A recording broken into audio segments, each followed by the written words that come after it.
Ini ang Digicast Negros 10, ang top 10 ng mga balita sa Negros Island region, ang amo ni kadulong sa inyo. Kagyari natin ng mga top stories of the day. Today is November 25, 2024, Lunes nga adlaw. PFP kag mga alkalde nagapakamalaot sa mga pahayag ni VP Sara Duterte. Senatorial aspirant halin sa Binalbagan gindisqualify sang COMELEC. Ido gininjan target, suspect na tumod na sang saksi. Nagdangat na sa walo ang nagkalamatay sa encounter sa Banwasang Candoni. Kandidata sang Banwasang Pontevedra ginkoronahan bilang pinakauna nga Miss Universe Philippines Negros. Initanan sa Digicast Negros 10.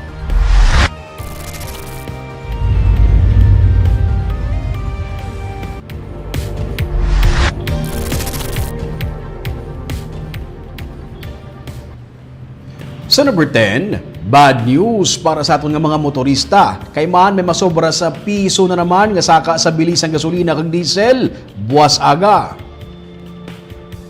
Matapos ang sinentimos nga rollback sa nagligad nga semana sa bilis sa produkto petrolyo, may pagsaka na naman sa presyo buwas aga. Base sa announcement ng petroleum companies, ang gasolina magasaka sa piso kag 15 sentimos kada litro. Ang diesel naman magasaka sa piso kag 10 sentimos kada litro kag 80 sentimos naman para sa kerosene. Ang ginatudlo nga rason amo ang pagsaka naman sang tensyon sa tunga sang Russia kag Ukraine.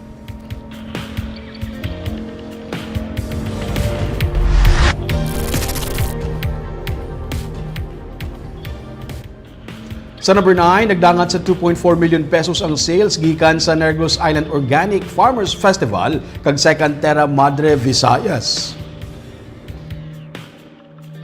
Sa kay Dina Hinzol, ang OIC Provincial Agriculturist as of press time, parayon pang ilang nga consolidation sa total sales, gani ginapaabot nga magasaka pa ang report nga 2,422,331 pesos nga sales.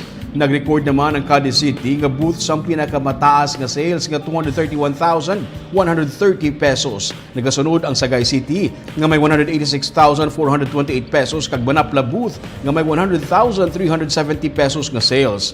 Sunod sa Kahinzola, hindi man maglayo ang sales sa bunga tuig, kundi paanggid sa sales sa nagligad nga tuig.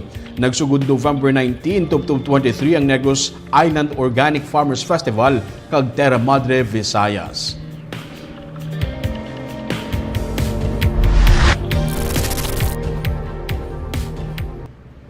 Sa number 8, demolisyon sa 22 tanan ka mga balay sa Barangay 12 sa Bacolod City.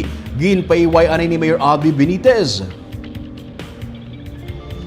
Sa sinikuntaning nga Nobyembre natalana ang pagkakas ng 22 ka mga balay sa likod sa Manukan Country sa Barangay 12 sa Bacolod City, pero ginmando ni Mayor Albi Benitez nga mapaiway anay ang pagdemolish sa ginakabig illegal structures karon nga nagahilapit ang bulan sang Disyembre. Ginsining sang alkalde nga nakabato na sang financial assistance ang mga apektado nga mga pamilya sa nagligad pa nga binunan. Gani ginapabot sang alkalde nga sa marason nga tuig amat-amat sila manghimos kag bagmato-mato na lang guba sang ilang nga mga balay. Ang lugar nga napatinugan sang illegal structures ang nalakip sa 3-hectare property sa Bacolod LGU nga ginparkilahan sa SM Prime Holdings Incorporated nga amuman ang maga-develop sang Manukan Country. Allow demolition during November and December. For holiday season. And that has been a standing policy ever since. Wala pa na, nakabalaya ako. 22. 22. And Yung tayo naman lang. where will they move there? Wala. Although I do not know the arrangement, every ISF may ilang mga preference. So, may naman sila ginapili.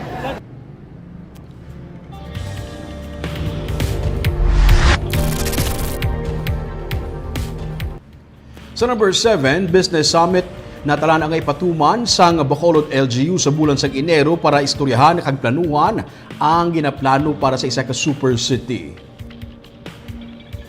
Ang pagtukod sa Central Business District, Waterfront Development Area, Commercial Corridors, and Rivers kag Mixed-Use Development Areas kabahin sang 4 ka mga economic districts nga ginaduso ni Bacolod Master Plan and Stakeholder Agenda. Ginsiling sang alkalde nga magalawig pa sa 5 ka tuig antes matagaan sa katumanan ang ginahandom o kun nga urban development project gani ginahaylo niya ang katapos sa business sector para mag-invest. Sa Enero, isa ka business summit ang patigayonon sa syudad. Ginsiling ni City Administrator Lucille Helvolea sa business summit ibalay sa syudad ang dugang nga mga tikang upod sa business sector para sa ginaplano nga pagtukod sang 4 ka mga economic districts. Totoo nila makita diyan ano ang mga especially the districts. So pang ang CPDO ta consider to nila nga sa revision kay time na to revise the LUP ipangsulod na to nila. So another inputs naman sa atong business group kag i-present man ining business groups kag investors kay gusto man nila makita ano ang plano para kung diin sila yung makasulod man kag siyempre business interest. Assessment.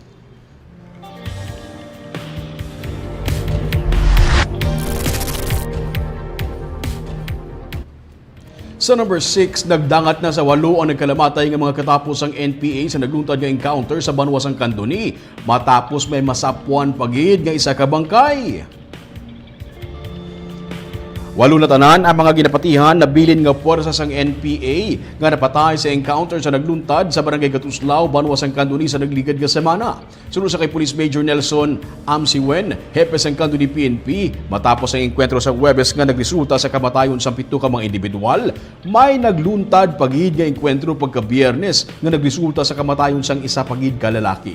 Naglawig sa 8 ka minutos ang enkwentro nga nagluntad sa tunga sang NPA kag 15th Infantry Battalion. Matapos ang ikaduwa nga enkwentro, nasapuan ang isa ka bangkay kag narecover ang isa ka caliber 45 pistol. Sa 8 ka mga napatay, 4 ang ginkilala na sa ila ka mga pamilya.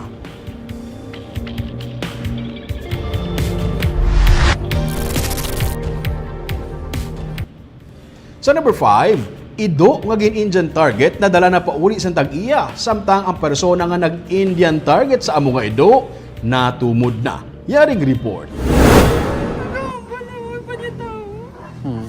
Makasakit lang sila na wala sila pala siyago na po sa ito. Emosyonal si Christine Joy Pudodera sa nagatubang sa Digicast Negros kainas ang aga. Siya ang tag-iya sang Ido nga gin-Indian target sa may Encarnacion Subdivision sa Barangay Mansilingan sa Bacolod City. Hindi niya mahangpan kung nga may tao nga mahimo nga sakito ng Ido. Kag kung nga may mga tao nga daw nalipay pa sa sininga klase sang buluhaton. Istorya niya, 2 na katuig si Lucas. Sa sulod inis ang balay nagaistar kaupod nila ugaling natabuan nga nakagwa ang Ido sang Biyernes kay naguba niya ang portahan. May babahi abi nga Ido nga nagapalais malapit lang sa ilang nga balay. Wala sila sang nakapalagyo si Lucas. Ilaman niya kaingod balay ang nagpangayo sang bulig sa grupo nga Community Animal Rescue Effort sa Concare nga i-rescue ang Ido kay nakita ini sa dalanon nga may nagaungot nga Indian target. Sa gabi mo to pagbalaan namon nga ano na siya. Nga si Lucas ito galit tapos kindala si Lucas to sa may vet kagamot yung planti wala siya nanuwi sa Ido uya magapala mo na ang mata.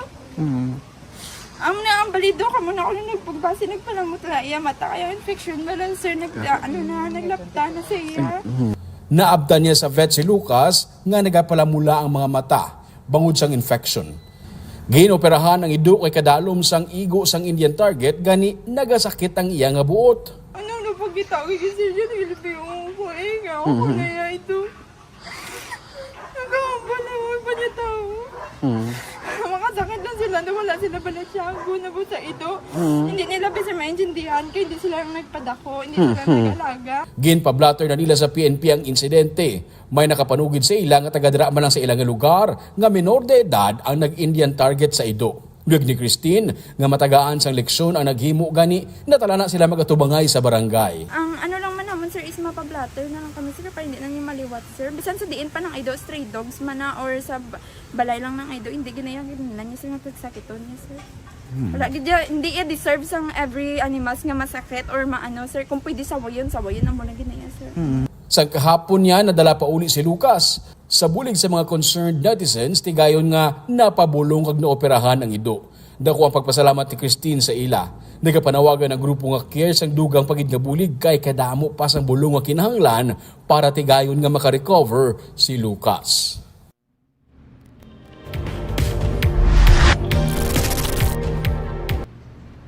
Sa number 4, may kapin sa 300 ka mga housing units sa Yuhum Village sa Barangay Vista Alegre sa Bacolod City ang natalana na nga i-turnover sini nga Disyembre.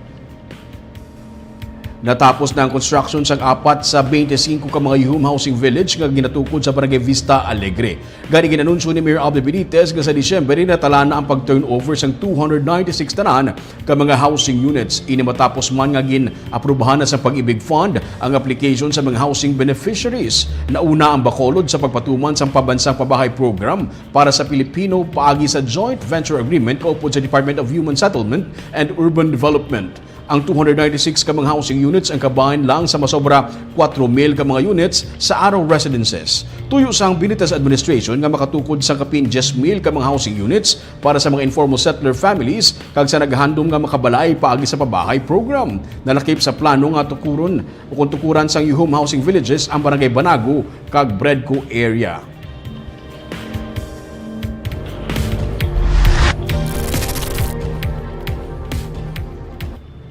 Sa number 3, kadamuon sa mga deep well sang Basiwa Prime Water ang buhinan. Ini para mapaganhagan ang pag-usmod sang duta.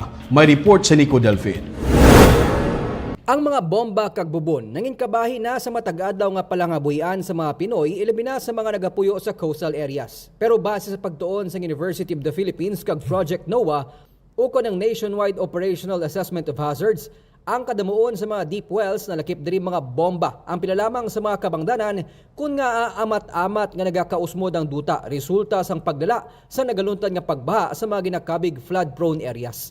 Sang 2014 na sa 2020, nakitaan nga nagalabot na sa 11 mm tubtob masobra sa 30 mm ang nagausmod nga porsyon sang duta sa mga area sang Metro Manila, Davao, Iloilo kag Legazpi City bangod sang massive groundwater extraction.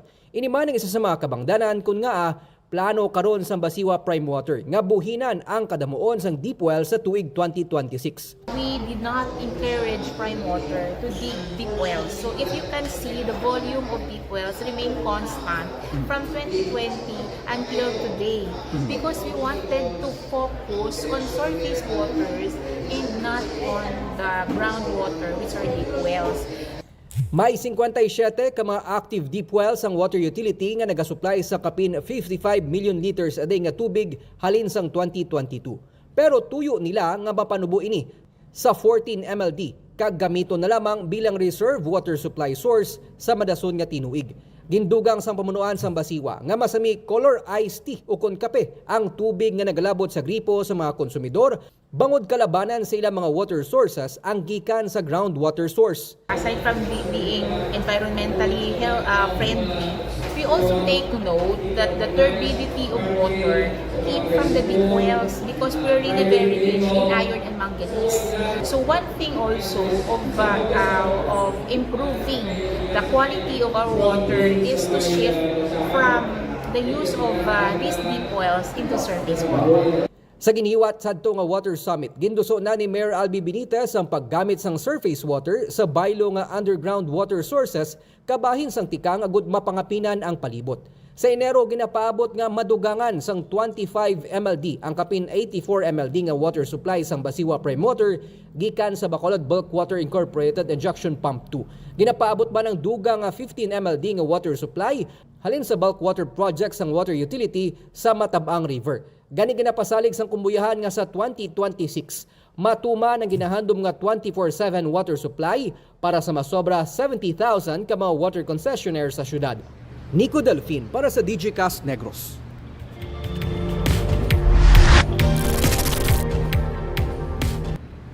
Sa number 2 naman, taga-Binalbagan nga senatorial aspirant gin-disqualify bangod ginkabig nga nuisance candidate sang COMELEC.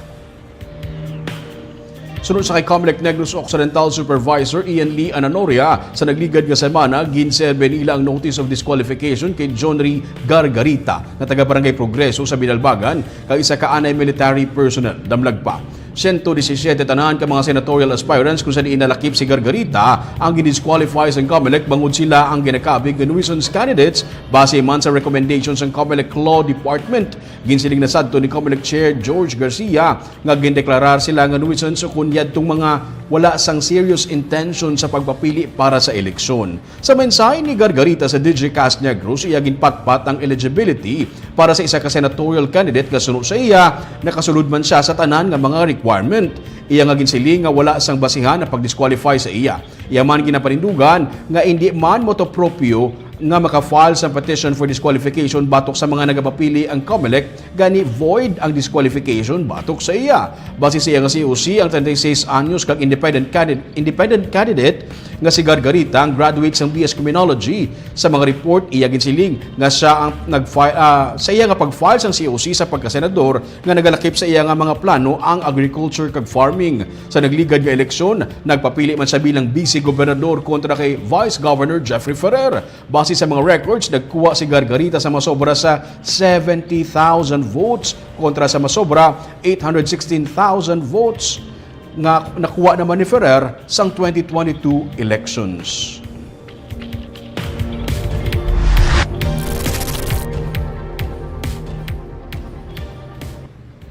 Kaag sa numero 1 sa mga balita, subong adlaw. Subugin lamang hapon nagpagawa na sa pahayag si President Ferdinand Marcos Jr. tuhoy sa mga ginbuyan man nga mga tinagaan ni Vice President Sara Duterte. Mga kaalyado sa presidente nagpagawa man sang ilang nga reaksyon sa amo nga mga tinaga. Makatublag suno sa iya ang mga nabatian sa nagligad nga mga inadlaw. Mayara sa mga pagpamuyayaw kag mayara man sa mga pagpamahog nga plano nga pagpatay sa pila.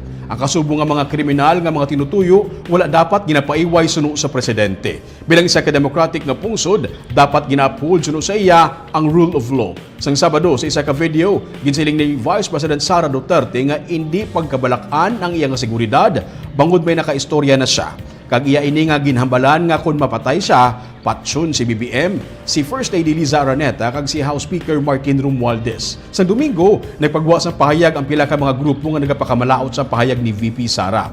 Sa isa ka official statement nga ginrelease ang PFP, ang partido sa presidente, ila nga sikway o kung ginasikway ang tanan nga sahay isang kalakasan, mga pagpamahog kag mga aksyon nga nagaguba sang safety sa mga pumuluyo kag stability sang pungsod.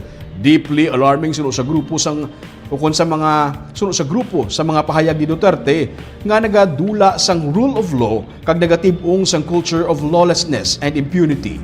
Ang League of Cities of the Philippines ang Domingo ang nagpakamalaot man sa mga pahayag ni Duterte nga nagabutang sang safety sa mga lideres ang pungsod sa delikado, lakip na ang kalinong kag ang seguridad sang bilog nga pungsod. Sa pahayag sa presidente, hindi niya pagtugutan nga mangin madinalagon ang pagbutang sang mahigko nga politika sa pungsod. Para kay Board Member Anton Ocsenio, ang pamuno sang PFP Negros, ang kasubo nga mga hitabo ang nagatuga sang pagbahin-bahin kag kuntani ang Vice Presidente maging responsable man sa iya nga mga pahayag. Nagpabutyag man siya sang lubos nga pagsuporta sa presidente.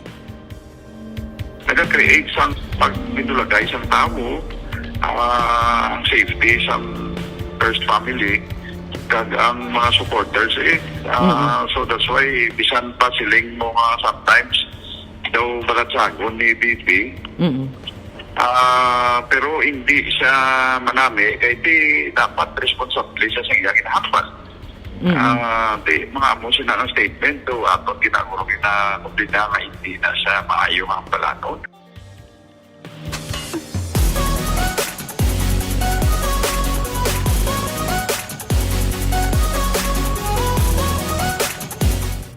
Kag sa good vibes, kandidata sang Banwa sang Pontevedra ging kilala pinakauna nga Miss Universe Philippines Negros. Ang single mom sang Pontevedra nga si Frances Ann Laquibla ang ginkoronahan bilang Miss Universe Philippine Negros sa Coronation Night sang kagabi sa SMX Convention Center sa Bacolod. First runner-up naman ang pangbato sang Talisay City nga si Althea Nicole Gadingan. Second runner-up si Patricia Isabel Galapino sang Banwa sang Ilog. Kag third runner-up si Mary Angelique Faye Caballero sang Cinco Silay. Kag fourth runner-up si Bernie Larit sang Bago City. Ginapoint naman bilang Miss Universe Philippines Bacolod ang pangbato sang Murcia nga si Luis Lian Innumerable Bobe.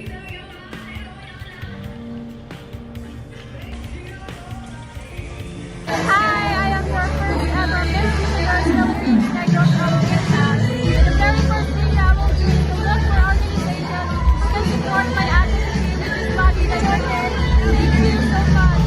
Bye!